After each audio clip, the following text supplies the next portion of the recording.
ہادیوں رہنما ہمارے علماء، ہو کبھی درپیش جو کوئی مسئلہ، پوچھ لیں حاضر ہو ہم ان کی بارگاہ۔ الحمد للہ رب العالمین والصلاة والسلام علی سید المرسلین، اما بعد فاعوذ باللہ من الشیطان الرجیم، بسم اللہ الرحمن الرحیم۔ الصلاة والسلام علیک یا رسول اللہ وعلی آلک و اصحابک یا حبیب اللہ، الصلاة والسلام علیک یا نبی اللہ وعلی آلک و اصحابک یا نور اللہ۔ مدری چینل کے ناظرین، پروگرام دارالفتہ اہل سنت میں آپ کو خوش آمدید کہتے ہیں، مرحبا کہتے ہیں۔ اللہ رب العالمین ہم سب کے علم میں برکتیں عطا فرمائے، علم نافع کی دولت سے ہم سب کو مالا مال فرمائے۔ ابتداءً درود پاک کی فضیلت ہمارے پیارے رسول صلی اللہ علیہ وآلہ وسلم کا فرمان عظمت عالی شان ہے، ان اول الناس بی یوم القیامہ اکثرہم علیہ صلاۃ۔ قیامت کے دن میرے سب سے زیادہ قریب ترین وہ ہوگا جو مجھ پر کثرت سے درود پڑھتا ہو۔ صلو علی الحبیب صلی اللہ تعالی علی محمد صلی اللہ علیہ وآلہ وسلم۔ ناظرین کرام، اس پروگرام میں آپ ہمارے ساتھ شامل رہیے اور انشاءاللہ بہت سے ایسے شرعی فقہی مسائل جن کے جوابات آپ تک پہنچانے کی انشاءاللہ کوشش ہے ہماری۔ آج کے ہمارے مہمان ہیں مفتی محمد کفیل رضا طاری، ان کو بھی خوش آمدید کہتے ہیں۔ جزاک اللہ کیسے خیر۔ مزاج کرام؟ الحمدللہ علی کل حال۔ ماشاءاللہ۔ شعبان المعظم کا مبارک مہینہ ہے، اور بطور خاص اگر بات کریں کہ رمضان شریف کی آمد ہوتی ہے تو جہاں کئی طرح کے سوالات ذہنوں میں آتے ہیں، اور روزہ فرض عبادت ہے، روزے سے متعلق بھی بہت سے سوالات، نمازیں ہم نے سارا سال پڑھنی ہے، بطور خاص رمضان شریف میں جب کثرت سے نمازیوں کا مسجد کی طرف آنا یہ ہوتا ہے تو سوالات بھی ان کے ذہنوں میں پیدا ہوتے ہیں۔ اچھا، اسی طریقے سے زکوٰۃ، ویسے تو زکوٰۃ کا کوئی خاص مہینہ تو نہیں ہے کہ زکوٰۃ اس مہینے کے ساتھ ہی خاص ہے، ہر ایک کا اپنا اسلامی سال کے مطابق، اپنی اس تاریخ کے مطابق اسے زکوٰۃ کی ادائیگی کرنی ہے، مگر ایک تعداد ہے کہ رمضان شریف میں وہ اپنے زکوٰۃ کے فریضے کی بھی ادائیگی کرتے ہیں، زکوٰۃ کو نکالتے ہیں۔ کفیل صاحب، ہم بات کریں اگر تراویح کی نماز سے متعلق، ظاہر رمضان شریف کی آمد ہوتی ہے تو ہر آدمی اپنا ایک شیڈول کچھ نہ کچھ بناتا ہے، تو کیا کہتے ہیں کہ آمد سے پہلے اگر آدمی اپنے کاموں کو اور اپنے جو بھی اس کے ڈیوٹی ہے یا کوئی اور کام ہے اس کو کوئی ایسی پلاننگ بنائے کہ وہ رمضان شریف کی آمد سے پہلے ہی تیار ہو جائے کہ بھی مجھے بطور خاص تراویح کی نماز میں بھی اور ان چیزوں کو میں نے اچھی طرح بجا لانا ہے، کیا کہتے ہیں؟ بسم اللہ الرحمن الرحیم۔ تیاری تو ہر انسان جو ہے وہ جس چیز کی اہمیت اس کے نزدیک ہوتی ہے اس سے متعلق کرتا ہی ہے، تو یقیناً ایک مسلمان کے لیے ماہ رمضان بہت زیادہ اہم، برکتوں والا، فضیلتوں والا، ثواب میں اضافے والا مہینہ ہے، جس کی تیاری کا اہتمام بھی اسے اسی قدر کرنا چاہیے، کیونکہ ماہ رمضان کے اندر عبادتوں کی بھی کثرت ہوتی ہے اور اس کے ثواب کی بھی کثرت ہوتی ہے، تو اس اعتبار سے اگر ہم دیکھیں تو نارمل روٹین کے میں جو عبادات ہیں وہ پنجگانہ نمازیں ہیں، مگر ساتھ میں یہاں پر آپ کے ساتھ جو اضافی ایک عبادت آ جاتی ہے وہ تراویح کی آ جاتی ہے، اور ساتھ میں روزہ رکھنا بھی جو فرض ہے وہ بھی ہم رکھتے ہیں، تراویح سنت مؤکدہ ہے۔ حقیقتاً یہ کوئی مشکل کام نہیں ہے دونوں کہ اس کو کوئی اپنے اوپر جو ہے وہ بوجھ سمجھ لے، کیونکہ ماہ رمضان کے اندر جہاں یہ چیزیں ہم پر جو ہے وہ لازم کی گئی وہیں ان کو کرنا بھی ہمارے لیے آسان کر دیا گیا، اور ایک ماحول کی اپنی جو ہے وہ برکت ہوتی ہے کہ لوگوں کے لیے ان عبادات کے اندر دوسروں کے دیکھا دیکھی جو ہے وہ ان کے لیے اس کی ادائیگی آسان ہو جاتی ہے۔ اب جو آپ نے کہا کہ ان چیزوں کو مرتب کرنا، ان کی ٹائمنگ جو ہے وہ سیٹ کرنا، یہ یقیناً بے حد ضروری ہے، کیونکہ اگر آپ نارمل روٹین کے مطابق ہی جو ہے وہ چلتے رہیں گے تو وہ چیزیں نہیں ہو پائیں گی۔ انڈرسٹوڈ سی بات ہے کہ نارمل ڈیز کے اندر آپ جو ہے وہ مغرب کے ٹائم پہ کوئی کھانا نہیں کھاتے، نہ ہی آپ رات جو ہے نا 4 بجے اٹھ کے کھانا کھاتے ہیں، صحیح، مگر ماہ رمضان کے اندر سحری اور افطاری کی وجہ سے آپ کی یہ روٹین ٹائم فکس ہو جاتے ہیں. چینج ہو جاتی ہے، اور آپ کو پتہ ہوتا ہے یار کہیں بھی، یعنی ابھی کیا ہے کہ بھئی جیسے آفس والے لوگ ہیں تو ان کو ہے کہ بھئی 9 بجے تک گھر پہنچنا ہے اور 9 بجے جو ہے وہ ڈنر کرنا ہے. ٹھیک ہے، کاروباری ہیں تو چلیں یار آپ 11 بجے تک دکانیں جو ہے وہ بند کرنی ہے تو پھر جو ہے وہ گھر پہ پہنچ کے جو ہے وہ کرنا ہے. ان میں سے کسی کو بھی مغرب کی فکر نہیں ہے. لیکن آپ دیکھتے ہیں کہ رمضان جب شروع ہوتا ہے تو ہر ایک کو یہی فکر ہوتی ہے کہ یار افطار میں جو ہے وہ پہنچنا ہے. گھر پہنچنا ہے. تو افطار میں گھر پہنچنے کے لیے جب ایک اہتمام کرتے ہیں اس میں ہماری پوری روٹین سیٹ ہوتی ہے کہ بھئی دکان اس ٹائم بند کر دینی ہے یا جاب سے اس ٹائم جو ہے وہ ہمیں نکلنا ہے اور اس وقت جو ہے وہ ہم گھر پہنچ جائیں گے. تو افطاری لازمی گھر پر ہی جو ہے وہ کرنی ہے. اسی طرح سحری کے اندر بھی ہر ایک یہی جو ہے وہ کوشش جو ہے وہ کرتا ہے. بلکہ سحری کے بعد جو آگے نیند کا شیڈیول ہوتا ہے وہ بھی بعض لوگ اسی اعتبار سے جو ہے وہ بناتے ہیں کہ بعض لوگ سحری کے فوراً بعد جو مزدور پیشہ لوگ ہیں وہ کام پہ نکل جاتے ہیں کہ یار جو ہے نا ابھی سو گئے تو پھر جو ہے وہ ایک کام نہیں ہوگا، لمبے ہو جائیں گے، کھو جائیں گے جناب، لیٹ ہو جائیں گے. تو وہ چلے جاتے ہیں کہ پھر جلدی ہم آ جائیں گے اور گھر پہ آ کے آرام جو ہے وہ کر لیں گے. تو یوں جہاں یہ تمام چیزیں ہم کرتے ہیں وہیں ہمیں نماز عشاء کے ساتھ تراویح کا بھی اہتمام کرنا چاہیے. اچھا، دیکھا یہ جاتا ہے کہ ابتدائی رمضان کے اندر تو 1، 2، 5 روزے جو ہے وہ کئی لوگ اس کا اہتمام جو ہے وہ کر لیتے ہیں. لیکن جیسے جیسے جو ہے وہ دن آگے بڑھتے چلے جاتے ہیں وہ دوبارہ جو ہے وہ اپنی نارمل روٹین پر جو ہے وہ آ جاتے ہیں، ان معنوں میں کہ وہ عشاء ہی پڑھتے ہیں، تراویح نہیں پڑھتے. اور اس میں بعض لوگوں کو یہ غلط فہمیاں ہو گئی ہیں کہ جناب فلاں جگہ 6 روزہ تراویح ہو رہی ہے، فلاں جگہ 10 روزہ ہو رہی ہے، ہم یہ پڑھ لیتے ہیں. وہ اپنی پلاننگ میں ہی اس کو وہ اپنی پلاننگ میں یہ رکھتے ہیں کہ یار تراویح جو ہے نا 6 روزہ والی پڑھ لیں گے تو پورے پھر مہینے تو چلے چھٹی ہو جائے گی، اب اس کے بعد ایزی آئیں گے، پوری رات جو ہے وہ اپنے پاس جو ہے پڑھیے کاروبار کے لیے یا کسی بھی کام کے لیے. حالانکہ یہ بات جو ہے وہ درست نہیں ہے. تراویح جو ہے وہ رمضان کی ہر رات میں جو ہے وہ سنت مؤکدہ ہے، تو وہ آپ کو پڑھنی ہے. ختم قرآن کے لیے کوئی 10 یا 15 روزہ میں شرکت کرے وہ ایک جدا بات ہے، لیکن ختم قرآن کے بعد بھی جو اپنی 20 رکعت تراویح پڑھنا ہے وہ آپ پر بہرحال ضروری ہے.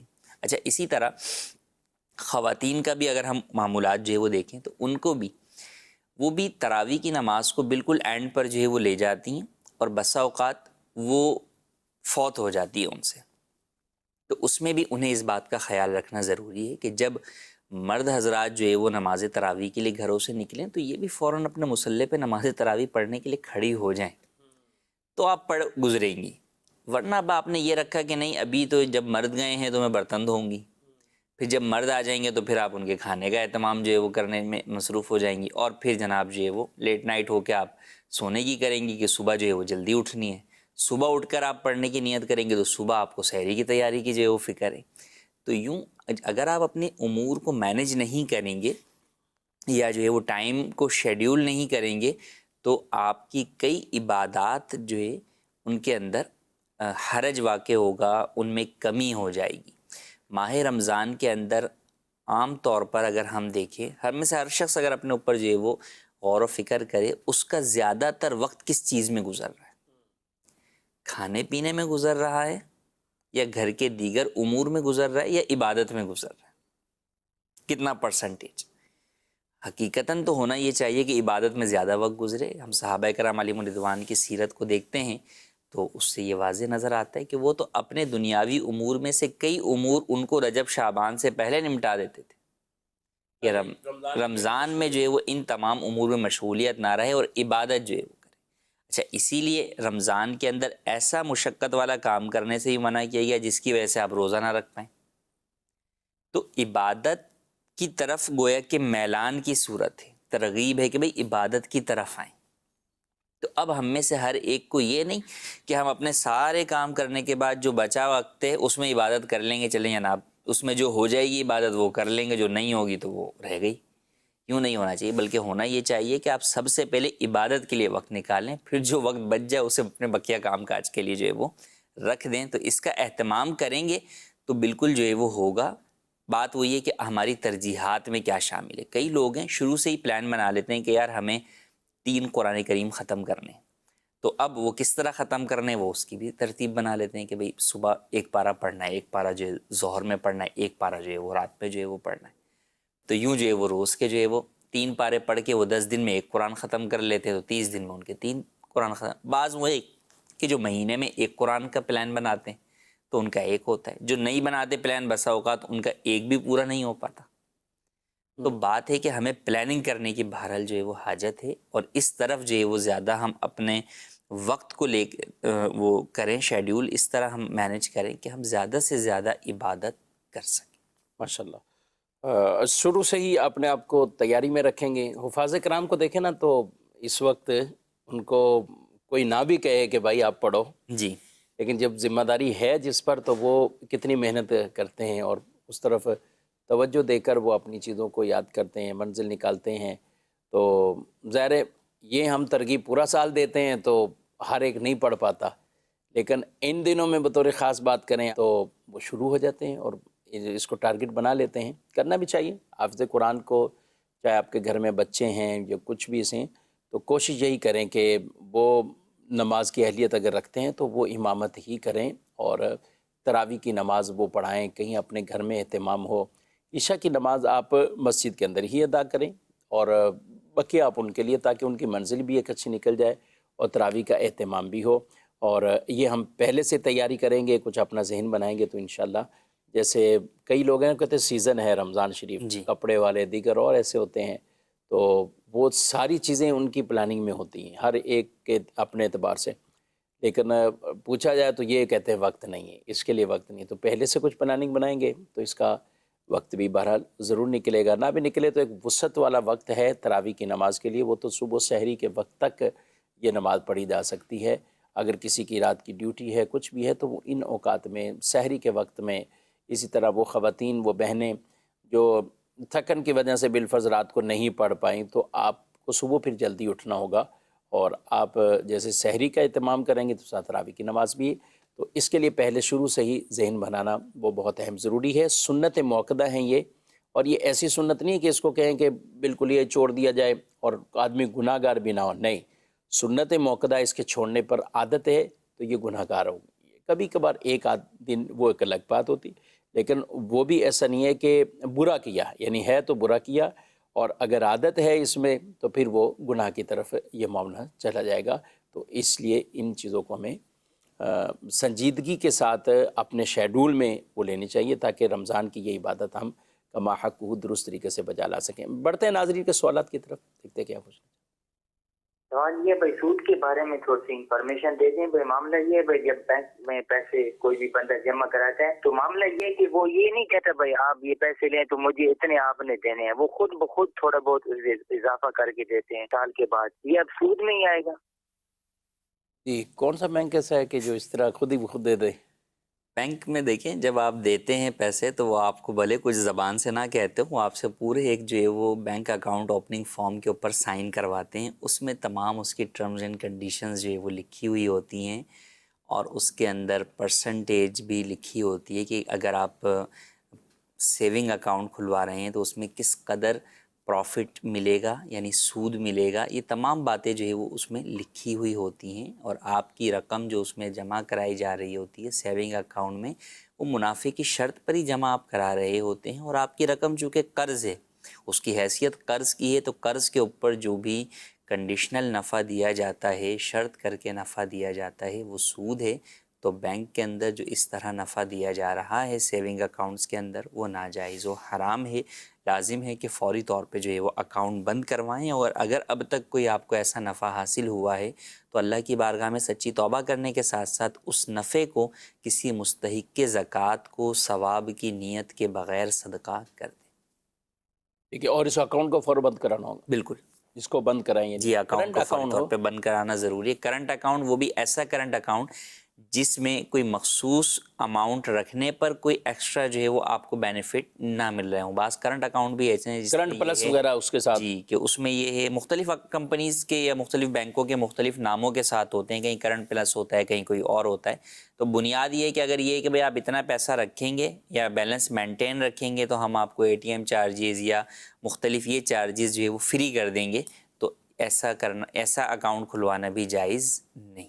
ٹھیک ہے۔ اب نارمل ایک سیلری اکاؤنٹ جیسے ہوتے ہیں، کرنٹ والی صورت ہے، تو یہ بھائی صاحب جو ہمیں کہہ رہے ہیں کہ وہ تو ہمیں نہیں بینک کہتے کہ بتا ہم نہیں پہلے، تو آپ اس میں پیسے رکھیں، پھر آپ کو پتہ چلے گا سال بعد آپ کے کتنا اس میں اضافہ ہوا، کچھ بھی نہیں اضافہ ہوگا۔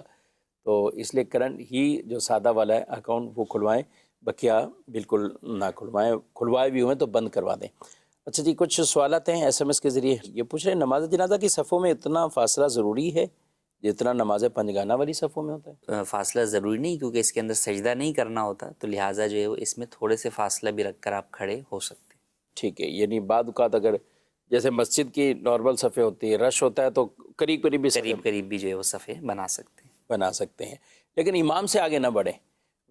اس طرح کوئی کیفیت ہو جاتی ہے، بعد رش ہے یا کچھ اور معاملہ ہے، تو میں نے خود اپنا تجربہ بھی یہ کہ اب یہ ایک میت رکھ دی، میت کا ڈولہ، ٹھیک ہے، اب پیچھے یہ امام ہے، تو اب ظاہر اتنی جگہ آگے کی یوں سمجھ لیں کہ اگر اس 1.5 صف کر لیں کہ جو عام ایک صف ہوتی ہے اس میں تو ایک طرح کی میت رکھ دی گئی ہے، اب پیچھے امام بھی کھڑے ہیں، اب اس کے بعد پیچھے صف بنی ہے، تو لوگ سمجھتے ہیں کہ یار یہ ادھر اتنا اور ادھر اتنا، یہ خالی جا رہا ہے اس میں۔ اب جب رش بڑھا تو یہ صفحے بالکل اسی طرح، یعنی بعض کا تو اس کو سیدھا کرنا بڑا وہ سائیڈ سے جو ہے وہ امام سے جو ہے وہ امام سے بھی آگے بڑھ رہے ہیں، یعنی امام جہاں کھڑے ہیں تو امام سے بھی آگے، تو امام سے ہی آگے بڑھ کے نماز پڑھیں گے تو نماز آپ کی کہاں سے ہوگی؟ تو اس چیز کا ویسے ہی خیال کرنا ہے۔ عید کی نماز ہو، جمعے کی نماز ہو، بعض اوقات کچھ ایسی مسجدیں ہوتی ہیں کہ جن میں نیچے امام وہ محراب ممبر کی وجہ سے پیچھے کھڑے ہیں، اچھا اوپر چھت ہے تو چھت بیلنس،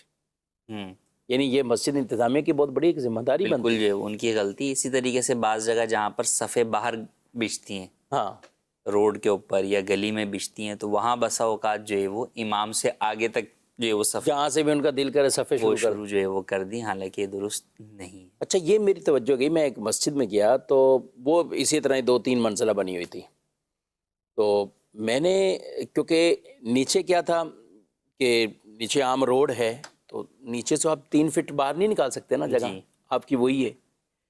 اچھا وہ جو یہاں باؤنڈری ہے، محراب ہے، ممبر ہے، تو اس کی وجہ سے امام اور پیچھے آ گئے۔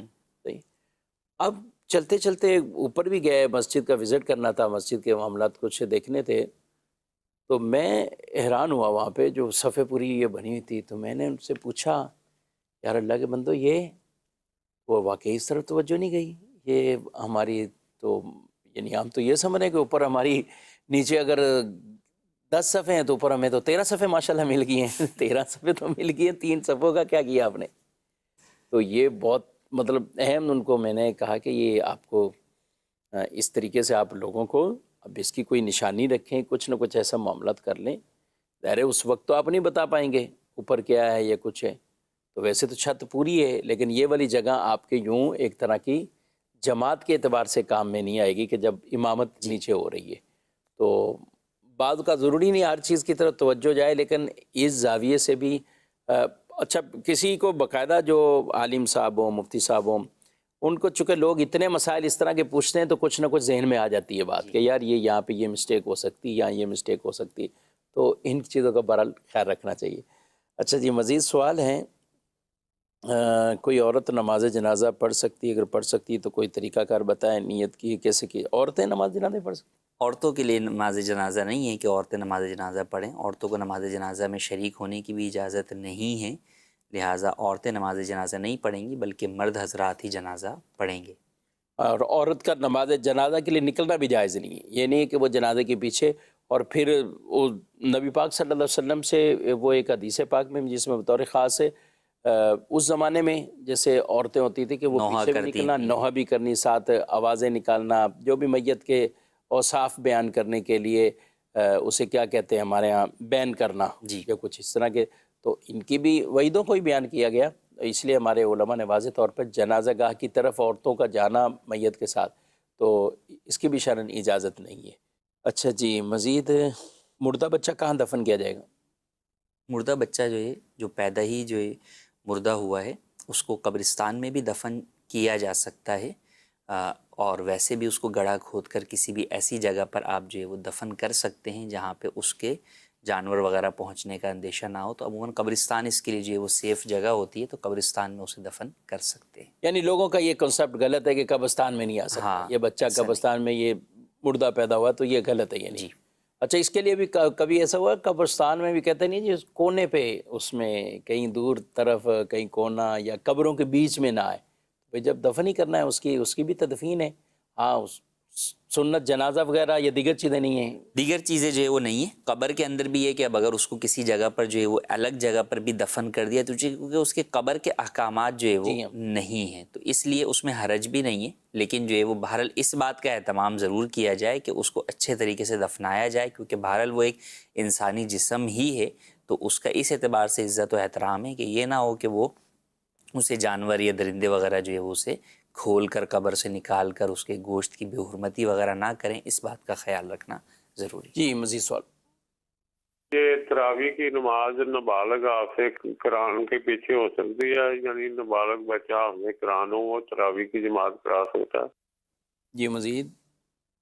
محمد دانش اتاری شارجہ سے عرض کر رہا ہوں. سب کی بارگاہ میں عرض تھی کہ بے وضو حالت میں اگر قرآن پاک موبائل میں ہو تو اس کا پڑھنا کیسا، اور اگر کوئی شخص ختم قرآن کرتا ہے پورے مہینے میں، کبھی کبھی موقع ایسا ملتا ہے کہ وقت ہوتا ہے لیکن وہاں پر وضو کی ترکیب نہیں ہوتی اور موبائل میں قرآن پاک وہ پڑھ لیتا ہے کچھ حصہ، تو اب اس کا جب مکمل ختم قرآن کرے گا تو کسی قسم کا مسئلہ تو نہیں ہے کہ کچھ قرآن کا حصہ اس نے بے وضو حالت میں پڑھا ہے. اور بعض اوقات کوئی بڑی سورت قرآن پڑھتے پڑھتے آتی ہے جیسے یاسین شریف آ گئی، تو اس نیت سے اس کو چھوڑ دینا کہ چلے میں یاسین شریف کو زبانی پڑھ لیتا ہوں، بعد میں پڑھ لوں گا، میں یاسین سے آگے پڑھ لیتا ہوں تاکہ یہ ٹائم میرا مزید سپارہ تھوڑا آگے چلا جائے، تو کیا ایسا کرنا درست ہے؟ نابالغ امام کے پیچھے تراویح. نابالغ امام کے پیچھے نابالغ بچے ہی جو ہے وہ تراویح پڑھ سکتے ہیں. بالغ افراد نابالغ کے پیچھے نہیں پڑھ سکتے. مگر نابالغ کون ہے؟ ایک ہے قانونی نابالغ کے 18 سال سے کم جو ہے بچہ ہے جسے آپ نابالغ سمجھ رہے ہیں، تو ایسا نہیں ہے. 15 سال کا جو بچہ ہے اور 15 سال بھی اسلامی ہجری سن کے اعتبار سے اسے ہو گئے ہیں تو وہ تو بالغ ہونا کنفرم ہے. اور اگر اس سے پہلے بھی 12 سے 15 کے درمیان بلوغت کی علامات پائی جائیں تو بھی بچہ بالغ ہو سکتا ہے. اس کے لیے داڑھی آنا بھی شرط نہیں ہے. تو اگرچہ داڑھی کے بال نہیں آئے، بچہ بالغ ہو گیا یا اس کی عمر 15 سال ہو گئی، تو اب ایسی صورت میں اگر دیگر شرائط امامت بھی اس میں پائی جاتی ہیں تو وہ تراویح کی امامت کروا سکتا ہے. ٹھیک ہے. یعنی داڑھی ان معنوں میں شرط نہیں ہے کہ آئی نہیں تو بچہ کیا کرے؟ آئی نہیں تو ایک ہے کہ کٹوانا وہ ناجائز ہے. اور مسجدوں میں تو رجحان یہی ہوتا ہے کہ ظاہر لوگ اچھا گھر میں تو کوئی پڑھ لیں گے، کسی بنگلے میں بھی پڑھ لیں گے، لیکن مسجد میں ایسے مسجد میں جو ہے وہ ایسا عموماً جو ہے وہ اس طرح کے بچے سامع تو جو ہے وہ بن جاتے ہیں، لیکن جو ہے وہ مصلی امامت پر انہیں کھڑا عموماً نہیں کرتے. یا مسجدوں میں یہ بھی ہو سکتا ہے کہ ہر طرح کے نمازی ہوتے ہیں، ہر ایک کو سمجھانا وہ مشکل ہوتا ہے، آسان معاملہ نہیں ہوتا. دوسرا یہ بھی ہے کہ یہ عمر عام طور پہ ایک میچور عمر نہیں ہوتی، اور جس میں ذمہ داری کے ساتھ باقاعدہ وہ اہتمام کریں. بعض بچے ہوتے ہیں کہ واقعی ان چیزوں میں بھی وہ میچور ہو جاتے ہیں اور سمجھداری سے وہ امامت کی اہلیت بھی رکھتے ہیں، کر بھی سکتے ہیں. تو تربیت کی جائے، لیکن اس کو یہ حصہ یوں نہ سمجھا جائے کہ داڑھی آئی ہی نہیں ہے، اور یہ فرق داڑھی آئی نہیں اور آ کے کٹوائی دونوں میں فرق رہے گا. بالکل فرق ہے. داڑھی آئی نہیں تو اس میں کوئی حرج نہیں، لیکن اگر داڑھی آ کر کٹوائی ہے یا ایک مٹھی سے کم کروائی ہے تو یہ ناجائز و گناہ ہے. اچھا یہاں پر ایک اور بات بھی مصطفیٰ کہ یہ اس طرح کے جو بچے عموماً ہوتے ہیں اگرچہ وہ بالغ بھی ہو گئے، داڑھی بھی ہے، بس اوقات مسائل نماز نہیں جانتے. ہاں یہ کچھ بھی نہیں بتاؤں. اب وہ نماز کے اندر 3 مرتبہ ایک رکن میں کھجا دیں تو اس طرف ان کو مسئلے کا علم نہیں ہے، کس جگہ پر کتنا جو ہے وہ رکنا ہے، رکنے سے کب سجدہ سہو لازم ہو جائے گا، ان سارے مسائل کا علم نہیں ہے. تو لہٰذا وہ بہرحال جب بھی اگر آپ بالغوں کی امامت کے لیے کھڑا کر رہے ہیں تو پہلے ایسا وہ بچہ ہو، جس لیے ہم نے کہا کہ دیگر شرائط امامت بھی جانتا ہو، مثلا اسے مسائل نماز تو بیسک کا علم ہو. یہ نہ ہو کہ وہ کوئی ایسا عمل نماز کے دوران کر دے جو کہ نماز کو جو ہے وہ فاسد کر دے یا نماز کو مکروہ تحریمی کر دے. تو لہٰذا بعض لوگ جو اثر و رسوخ والے ہوتے ہیں وہ اس طرح کی مساجد میں اپنے بچوں کو کھڑا تو کروا بھی لیتے ہیں اپنے اثر و رسوخ کی وجہ سے، لیکن کہیں ایسا نہ ہو کہ آپ نے اپنا اثر و رسوخ یہاں تو دکھا لیا لیکن بچے مسائل کے نماز دوسروں کی ذمہ داری نہیں ہے، جس کی وجہ سے دیگر لوگوں کی نماز ہی جو ہے وہ خراب ہو جائے یا مکروہ تحریمی ہو جائے. تو آپ پہلے اپنے بچے کو اگر امام بنانا چاہتے ہیں تو اس کے جو بنیادی مسائل نماز ہیں وہ اسے سکھا دیں. اور اس کے لیے بہترین جو ہے وہ طریقہ ہے کہ نماز کا کورس ہوتا ہے دعوت اسلامی میں، فیضان نماز کورس، آپ وہ کورس بھی کروا لیں، اور اس کے ساتھ تراویح سے متعلق بہت ہی پیاری کتاب جو ہے وہ مکتبۃ المدینہ کی شائع ہوئی ہے تراویح کے مسائل کے نام سے، تو اسے بھی جو ہے وہ اسے پڑھوا لیں، تاکہ یعنی اسے صرف ایک تراویح کے منزل ہی نہیں ہے. ہاں صرف منزل ہی نہیں ہے، منزل جب آپ یعنی منزل ہے کہ آپ اپنی پڑھ رہے ہیں تو اچھا اپنی کے اندر بھی وہ مسائل تو جاننا بہرحال جو ہے وہ ضروری ہی ہے، لیکن جب آپ امام بنتے ہیں تو آپ پر ذمہ داری اور زیادہ عائد ہو جاتی ہے، تو لہٰذا ان باتوں کا بھی خیال رکھنا ضروری ہے۔ بے وضو اگر موبائل میں قرآن مجید، جی بے وضو بہتر یہ ہے کہ قرآن کریم اگر موبائل میں آپ ڈیجیٹل بھی پڑھ رہے ہیں تو باوضو حالت میں ہی جو ہے وہ اسے ٹچ کریں، لیکن اگر کوئی بے وضو بھی پڑھ لیتا ہے تو گناہ گار نہیں ہوگا۔ ٹھیک ہے، مزید سوال؟ مفتی صاحب کی بارگاہ میں عرض ہے کہ ہمارا مینوفیکچرنگ کا کام ہے، ہم کپڑا پرنٹ اور سلائی کر کے ایکسپورٹ کرتے ہیں، کپڑا ہمارے پاس اسٹاک میں ہوتا ہے، جب کوئی آرڈر آتا ہے تو اس کے مطابق ہم پرنٹ اور سلائی کر کے ایکسپورٹ کر دیتے ہیں، تو کیا جو کپڑا ہمارے پاس اسٹاک میں موجود ہے اس پر زکوٰۃ ہوگی یا نہیں ہوگی؟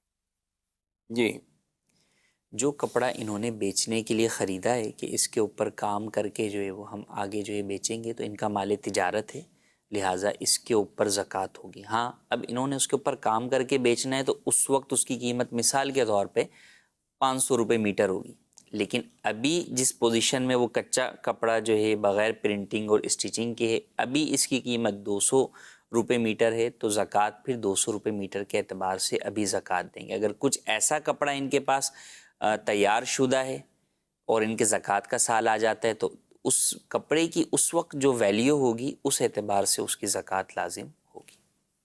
ٹھیک ہے، مزید؟ مفتی صاحب سے عرض یہ ہے کہ نماز میں قیام کی حالت میں التحیات پڑھ لی یا التحیات میں سورہ فاتحہ پڑھ لی تو نماز کا کیا حکم ہوگا؟ جی، دونوں ہی ادلا بدلا کر دیا۔ قیام کی حالت میں اگر سورہ فاتحہ سے پہلے التحیات پڑھی تو سجدہ سہو لازم نہیں ہوگا، لیکن اگر کسی نے سورہ فاتحہ کے بعد التحیات پڑھ لی فرض کی پہلی 2 رکعتوں میں یا نوافل کی کسی بھی رکعت کے اندر تو پھر سجدہ سہو لازم ہوگا۔ فرض کی 2 رکعتوں پہلی 2 رکعتوں کے اندر یا سنن و نوافل کی تمام رکعتوں میں اگر کسی شخص نے سورہ فاتحہ کے بعد پڑھ لی، کیونکہ اب سورہ فاتحہ کے بعد کوئی اور چیز پڑھنے کی اجازت نہیں ہے سوائے سورت ملانے کے، تو اب یہ اگر اس جگہ پر التحیات پڑھے گا تو یہ گیپ آ جائے گا، فاصلہ آ جائے گا، تو یہ سجدہ سہو کو واجب کر دے گا، اور التحیات کے مقام پر کسی نے سورہ فاتحہ پڑھ لی تو بھی سجدہ سہو لازم ہوگا۔ جی، مزید؟ میرا سوال یہ ہے کہ جو 3-4 سال کے بچے فوت ہو جاتے ہیں ان کا آگے کیا مقام ہوتا ہے؟ جی، جن بھی بچوں کا انتقال نابالغی کی حالت میں ہو جاتا ہے ان بچوں کو یہ بچے جو ہے وہ مغفور ہوتے ہیں اور یہ اپنے والدین کی بخشش کا ذریعہ بنتے ہیں۔ احادیث میں فرمایا کہ ایسے بچے حضرت ابراہیم علیہ السلام کی کفالت میں جنت میں ہوتے ہیں اور کل قیامت کے دن جو ہے وہ اپنے ماں باپ کا ہاتھ پکڑ کر جو ہے وہ انہیں جنت میں لے کر جائیں گے۔ کچھ ایس ایم ایس بھی ہیں مزید، کہتے ہیں کہ اگر 7.5 تولے سونا اور 52.5 تولے چاندی دونوں نصاب مکمل ہیں تو زکوٰۃ کس پہ دی جائے گی؟ دونوں پر دی جائے گی۔ کس حساب سے؟ شاید یہ سمجھنا چاہ رہے ہیں کہ آپ چاندی کا حساب ہو یا جب دونوں نصاب مکمل ہیں تو اب حساب کی تو حاجت ہی نہیں ہے، کیونکہ حساب تو مکمل ہی ہے۔ اب آپ قیمت پیسوں سے دینا چاہتے ہیں تو آپ سونے کی قیمت لگوا لیں، چاندی کی قیمت لگوا لیں اور اس کا آپ پرسنٹیج 2.5% نکال کے دے دیں، اور اگر آپ وہی چیز دینا چاہتے ہیں تو اس چیز کا جو 40واں حصہ یا 2.5% بنتا ہے وہ چیز بھی آپ زکوٰۃ میں دے سکتے ہیں۔ جی، مزید سوال؟ مثال کے طور پہ میری 1 لاکھ روپے زکوٰۃ بنتی ہے، تو میں بازار سے جا کے کسی بڑی دکان سے، تھوک ریٹ والی دکان سے 80,000 روپے کے کپڑے خریدتا ہوں جن کی مالیت تقریباً بازار سے پرچون خریدے تو 1 لاکھ روپے بنتی ہے، تو وہ میں 1 لاکھ کی اپنی زکوٰۃ ادا کر دیتا ہوں، 80,000 کے کپڑے خریدتا ہوں اور کہتا ہوں یار یہ سوٹ تو 1 لاکھ روپے کے بنتے ہیں، تو کیا اس طرح میری پوری زکوٰۃ ادا ہو جائے گی یا نہیں ہوگی؟ اس طرح کرنا کیسا؟ جی حضرت، 1 لاکھ روپے زکوٰۃ ہے لیکن انہوں نے اپنی محنت سے اس میں بھی بچانا چاہ رہے ہیں۔ پیسے سے آپ جب زکوٰۃ دیتے ہیں تو جو زکوٰۃ بنتی ہے وہ آپ دے دیتے ہیں، لیکن جب آپ پیسوں کے علاوہ کسی اور چیز کے ساتھ زکوٰۃ دے رہے ہوتے ہیں، جیسے آپ کپڑوں سے جو ہے وہ زکوٰۃ دے رہے ہیں یا اور دیگر سے زکوٰۃ دے رہے ہیں، تو پھر یہ دیکھا جاتا ہے کہ جو چیز مال زکوٰۃ آپ دے رہے ہیں مستحق کو، اس کی مارکیٹ ویلیو کیا ہے. صحیح. تو مارکیٹ ویلیو اگر اس کی 100 روپے ہے، آپ کو ڈسکاؤنٹ کے اندر وہ چیز 80 کی ملی ہے، تو 100 روپے کی آپ کی زکوٰۃ ادا ہو جائے گی. اور اگر اس کی مارکیٹ ویلیو 100 روپے ہے لیکن آپ نے یا مہنگا خرید لیا 110 روپے کا، تو بھی زکوٰۃ آپ کی 100 کی ادا ہوگی، 110 ادا نہیں ہوگی. تو مارکیٹ ویلیو کا اعتبار کیا جاتا ہے. یعنی یوں بھی یہاں پہ بھی 1,00,000 روپے کے کپڑے ظاہر ہے انہوں نے ایک بندے کو تو نہیں دینے ہیں. جی. تو ہر جو شریف فقیر ہے اس کو الگ الگ جو سوٹ دے رہے دینے ہیں. تو اب اس کی مارکیٹ ویلیو، اس کی مارکیٹ ویلیو وہ ہول سیل والی دیکھی جائے گی کہ ریٹیل والی؟ ریٹیل والی جو ہے وہ دیکھی جائے عام نارمل. جی، کہ وہ چیز وہ بیچنے کے لیے جاتا ہے یا خریدنے کے لیے جاتا ہے، تو اس کی جو ایک نارمل جو ویلیو ہے، آپ اگر اس میں جیسے مثال کے طور پہ یہ ہے کہ بھئی یہ چیز 1900 کی بھی 1800 کی بھی، تو احتیاط یہی ہے کہ یہ اس کو کم والی سائڈ پر رکھ کر جو ہے وہ زکوٰۃ میں دیں، یہ زیادہ بہتر ہے. اور بہرحال مارکیٹ ویلیو کے اعتبار سے ان کی زکوٰۃ ادا ہو جائے گی. کم والی سائڈ میں یا زیادہ والی سائڈ میں؟ یعنی زکوٰۃ زیادہ تو 1900 روپے رکھیں گے تو زکوٰۃ زیادہ جائے گی نا، 1800 کی نہیں. یعنی جیسے یہ چیز دے رہے ہیں زکوٰۃ میں، ٹھیک ہے، تو اب اس چیز کی قیمت 1800 بھی ہے اور 1900 بھی، تو اس کو یہ 1800 شمار کریں گے، میری 1800 زکوٰۃ ادا ہوئی ہے. صحیح. یعنی زکوٰۃ ایک یہ ہے کہ یہ اپنے اس مال کو کیلکولیٹ کر رہے ہیں جس مال کے اوپر زکوٰۃ دینی ہے. تو وہاں وہی آپ والی بات کہ وہاں 1800 1900 ہے تو وہاں احتیاطاً 1900 والا لیں تاکہ زکوٰۃ زیادہ چلی. ٹھیک ہے. اچھا، بات تو ہوتے ہی ہول سیلر ہیں، ان کے کام ہی سارے ہول سیلروں والے کام ہیں، لیکن اب وہ بھی اگر کیا ریٹیل کا حساب کتاب کرنے لگ جائیں گے یا اپنا ہی وہ دیکھیں گے؟ اب کپڑا ہے، کچا کپڑا ہے، کوئی اس طرح کی چیزیں، ان کو بھی پتہ ہے کہ آگے جا کر یہ اتنے میں ہے، لیکن اس کا بزنس تو بیسک وہی ہے نا، اس کا نفع بھی اسی اعتبار سے ہی ہے، اس کا کوئی ریٹیل کے حساب سے نفع نہیں ہے. یہ کیا کرے گا؟ اب اس میں دو باتیں، ایک یہ ہے کہ میرا کپڑوں کا ہی کاروبار ہے اور میں اسی سے زکوٰۃ دے رہا ہوں. ٹھیک ہے، تو اب میں پیسوں کی طرف نہیں جاؤں گا، ویلیو کی. اب تو میں اس کی طرف، مثال کے طور پہ اگر وہ 100 میٹر ہے تو میں اس میں سے جو ہے وہ 2.5 میٹر جو ہے وہ زکوٰۃ دے دوں گا. اب اس کی قیمت جو بھی ہو، جبکہ میں کپڑے کی ہی زکوٰۃ دے رہا ہوں. کپڑے کی زکوٰۃ کپڑے سے ہی دے رہا ہوں. کپڑے سے ہی دے رہا ہوں، تو وہ مال ہی میں دے دوں گا 2.5%، اس کی ویلیو جو بھی ہو، اس میں کوئی مسئلہ نہیں ہے. مسئلہ اس وقت آتا ہے کہ میں کپڑے سے زکوٰۃ دے رہا ہوں، کس کی؟ جو گھر میں رکھا ہوا سونا ہے اس کی. تو اب جنس چینج ہو گئی نا. یا میں اپنے جو بینک بیلنس ہے اس کی زکوٰۃ دے رہا ہوں کپڑوں سے، تو اب میں آؤں گا اس چیز کی مارکیٹ ویلیو کی طرف. تو اب اس چیز کی مارکیٹ ویلیو جو ہے اس اعتبار سے اس کی زکوٰۃ میں ادا کروں گا. تو اب اگرچہ میں ہول سیلر ہی ہوں، لیکن وہ چیز جو مارکیٹ کے اندر بک رہی ہے، اور میں کپڑے کی زکوٰۃ نہیں دے رہا ہوں، میں زکوٰۃ دے رہا ہوں اپنے گولڈ کی یا اپنے جو ہے بینک بیلنس کی. تو اب مارکیٹ کے اندر اس کی ریٹیل کی جو بھی ویلیو ہے اس اعتبار سے میری زکوٰۃ ادا ہو جائے گی. ہاں، بہتر وہی رہے گا کہ مال راہ خدا کے اندر جو ہم مال دے رہے ہیں وہ ہمارا زیادہ جائے، اچھا جائے. تو اس اعتبار سے بہتر یہی ہے کہ جب میں دیکھ رہا ہوں کہ میرا ساری ڈیلنگ سب کچھ اسی کے اندر ہے، تو میں ہول سیل والے ریٹ کے اعتبار سے ہی زکوٰۃ ادا کروں. جی مزید سوال میرا یہ ہے کہ میں نے 10 سال پہلے ایک بندے کو 4,000 روپیہ دینے تھے، تو اس بندے کو معلوم نہیں ہے، اب میں اس کو کس حساب سے پیسے دوں گا، کتنے دوں گا؟ مزید سر، یہ جو حق مہر میں لکھا جاتا ہے زیور، یا لکھتے ہیں 5,000 10,000 روپے، دونوں میں سے ایک چیز ہونی چاہیے یا دونوں ہونی چاہیے؟ جی، قرضہ رہتا ہے تو کسی طرح بھی دے دیں ان کو، کیا کسی بھی طریقے سے انہیں دے دیں، بتا کر. اگر آپ دے سکتے تو بتا کر دیں، نہیں بتا کر دے سکتے تو بغیر بتائے دے دیں. اچھا، اب اگرچہ سالوں گزر گئے، جب وہ قرضہ آپ کے اوپر لازم تھا روپوں کے اندر ہی، تو وہ 4,000 روپے ہی آپ کو دینے ہوں گے، اگرچہ سالوں گزر گئے. ہاں، آپ نے لیٹ کیا، اس کے لیے آپ کو ان سے معذرت جو ہے وہ کرنی چاہیے، لیکن بہرحال وہ انفلیشن کی وجہ سے، مہنگائی کی وجہ سے وہ 4,000 40,000 نہیں ہو جائیں گے، بلکہ وہ اتنا ہی لازم ہوگا. ہاں، اگر آپ نے سامنے والے سے سونا قرضے میں لیا تھا تو اب سونا ہی جو ہے قرضے میں واپس کرنا ہوگا. لیکن یہ 4,000 لگ رہے ہیں، روپے تھے تو روپے ہی آپ کو واپس کرنے ہوں گے. کئی سالوں بعد بھی کریں گے تو اتنے ہی پیسے باقی رہیں گے. یعنی ڈی ویلیو اور اس کا کوئی اعتبار نہیں ہے، اس کا کوئی اعتبار قرضے میں نہیں ہے. قرضے میں نہیں. حق مہر جو کہہ رہے ہیں کہ یہ کچھ زیور بھی رکھتے ہیں کچھ کیش بھی رکھتے ہیں, دونوں میں کیا ہونا چاہیے؟ دونوں رکھ سکتے ہیں, ایک بھی رکھ سکتے ہیں, دونوں بھی رکھ سکتے ہیں. عموماً پیسوں میں جب رکھتے ہیں تو سکہ رائج الوقت لکھتے ہیں کہ جناب جو کرنسی چل رہی ہوگی وہ دیا جائے گا. اس میں بھی یہ ہوتا ہے کہ سالوں پہلے جناب 30 سال 40 سال پہلے 2000 روپے رکھا اور ابھی تک جو وہ دیا نہیں ہے, تب وہ کہتے ہیں کہ بھائی 2000 کی کیا ویلیو ہے.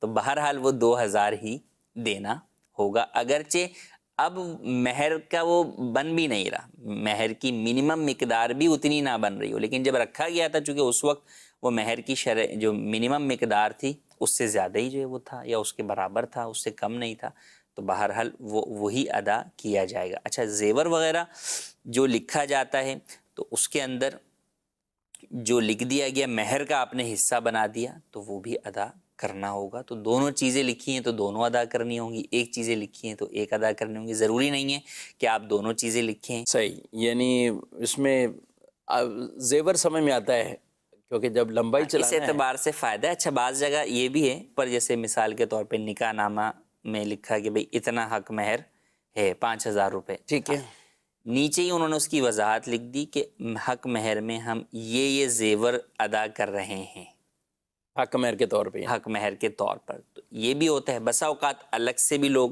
لکھواتے ہیں کہ یہ حق مہر الگ ہے, اور جو وہ خاص شرائط والا خانہ ہوتا ہے آپ کو پتہ ہے کہ اس کے اندر بھی کئی دفعہ لوگ اضافی چیزیں بھی لکھوا دیتے ہیں, وہاں بھی جھگڑا ہوتا ہے پھر. ہاں بالکل جھگڑا ہوتا ہے کہ یہ جو زیور لگوایا ہے یہ کون سے کیرٹ والا زیور ہے. پرانے زمانے میں چونکہ اتنا کیرٹ اور اتنا زیادہ مسئلے نہیں ہوتے تھے نا, اب تو آپ دیکھیں 9 کیرٹ سے لے کے جناب جو وہ 22 کیرٹ تک سونا جاتا ہے, اور ان دونوں کی ان کی قیمتوں میں آپس میں زمین آسمان کا فرق آ جاتا ہے. تو اب پتہ چلا جب دینے کی باری آئے تو وہ 9 کیرٹ والا پکڑا دیں, لیں جناب 2 تولے بولا تھا, یہ 9 کیرٹ والا 2 تولے پکڑے, اور وہ بولیں گے جناب 22 کیرٹ والا دیں. تو لہٰذا اگر لکھوائیں تو اس طرح لکھوائیں واضح کر کے کہ بعد میں یہ چیز جو ہے وہ جھگڑے کا باعث نہ بنے. اور بہتر یہی ہے کہ بھئی ادا کر دیں ہاتھ کے آتی, کیونکہ یہ اتنا زیادہ جو چیزیں بعد کا سیفٹی کے لیے لوگ لکھواتے ہیں, حق مہر میں اماؤنٹ بھی لکھواتے ہیں, زیورات بھی لکھواتے ہیں, کوئی منع نہیں کر رہے. باہمی رضامندی ہے تو ٹھیک ہے بھائی, اگر دونوں فریق راضی ہیں تو کون منع کرے گا ان کو, یہ لکھوائیں جتنا لکھوانا چاہیں. لیکن یہ نیت ضروری ہو شوہر والوں کی, لڑکے والوں کی طرف سے کہ یہ جو لکھوایا جا رہا ہے ہم اس کو ادا کرنے کی نیت رکھیں, یعنی یہ نیت ہو. ورنہ اگر نیت ہی نہیں ہے اور کہیں جو مرضی لکھواتے جاؤ تو اس کی تو وعیدوں کو بیان کیا گیا, یہ پسندیدہ عمل نہیں ہے. آپ کو اس وقت رائٹ حاصل ہے, آپ نکاح کے وقت یا جو بھی آپ نکاح سے پہلے بھی انڈرسٹینڈنگ ہوتی ہے, آپ منع کر سکتے ہیں کہ بھئی اتنی دینے کی ہماری طاقت نہیں ہے, ہم اتنا نہیں دیں گے, یہ بوجھ ہے آپ پر, ایک طرح کا قرض ہے آپ پر, تو اس کو آپ منع کر سکتے ہیں. لیکن ایسا نہیں ہے کہ آپ اس کو بعد میں ادا ہی نہ کریں یا ادا کرنے کی نیت ہی نہ ہو. ادا چلے ادائیگی تو بعد اوقات اس میں ہوتی ہے کہ گنجائش کے کتنی ادائیگی میں آپ تاخیر ہو سکتی ہے, لیکن یہ نیت ہے کہ میں نے دینا ہی نہیں ہے تو پھر آپ گناہ گار ہوں گے.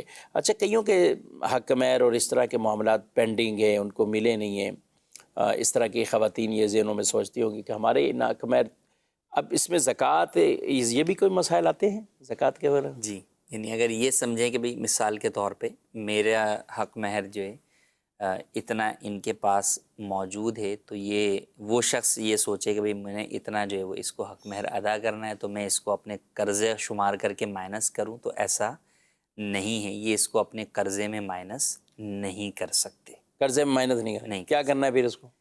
وہ اپنی جگہ پر ہے, اس کو ادا کرنا ہے تو کر دیں, لیکن بہرحال یہ اپنے مال کی جب کیلکولیشن کریں گے تو اس میں سے جو حق مہر ادا کرنا ہے اسے مائنس نہیں کریں گے, بلکہ آپ اپنے پورے مال کی زکوٰۃ دیں گے. ہاں, اگر کوئی اور قرضہ آپ کے اوپر موجود ہے تو آپ اسے مائنس کر سکتے. اچھا, تو بیوی اس کو پلس رکھے گی اپنے زیورات اپنی زکوٰۃ کے اعتبار سے, یا وہ کیا کرے گی؟ اب بیوی کے لیے بھی تو مسئلہ ہے نا, بیوی کو ظاہر ابھی تو تبھی ہوگا نا جب ملے گا اس کو, اس کے پہلے کے سابقہ سالوں کی پہلے اس کے اوپر زکوٰۃ جو ہے وہ نہیں ہوگی. جب اسے جو ہے وہ ملے گا وہ حق مہر تو پھر اس کے اوپر اب اس کے سال کے اعتبار نہیں اس میں یہ کریں گے, جبکہ نصاب کی مقدار خود یا دوسرے مال سے مل کر پہنچے. ٹھیک ہے.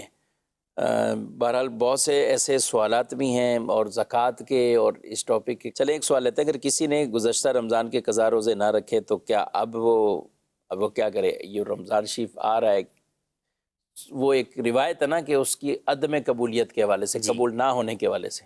حتی الامکان تو جلد از جلد اپنے قضا روزے ادا کر لینے چاہیے، نہ ہی اگلے رمضان کا انتظار کرنا چاہیے، نہ اور کسی مہینے کا، شوال سے، یا جیسے ہی جس وجہ سے وہ نہیں رکھ رہے تھے کہ مسافر تھے یا بیمار تھے اور جب وہ معاملہ چلا گیا تو روزے رکھ لینے چاہیے۔ بہرحال اگر کسی نے نہیں رکھے اور اب رمضان آ گیا تو اب یہ نہیں ہے کہ یہ رمضان جو ہے اس کے روزے چھوڑ دیں، نہیں، اس رمضان کے روزے بہرحال رکھے گا، اور ابھی بھی دن جو باقی ہیں تو ان ایام کے اندر اپنے ان روزوں کو ادا کریں، جتنے بھی ممکن ہیں ان کو جو ہے وہ ادا کر لیجئے۔ پھر جو رہ جائیں تو اب رمضان میں آپ اس سال کے رمضان کے رکھیں، اور پھر سچی پکی نیت کریں، اللہ پاک کی بارگاہ میں سچی توبہ بھی کریں کہ میں عید کے بعد اپنے ان قضا روزوں کو ادا کروں گا۔ ناظرین کرام، آپ نے پروگرام ملاحظہ کیا ہے اور پروگرام کا وقت بھی اپنے اختتام کو پہنچا ہے۔ آپ سے اجازت چاہتے ہیں، فی امان اللہ۔ ہادی و رہنما ہمارے علماء، ہو کبھی درپیش جو کوئی مسئلہ، پوچھ لیں حاضر ہوں ہم ان کی بارگاہ۔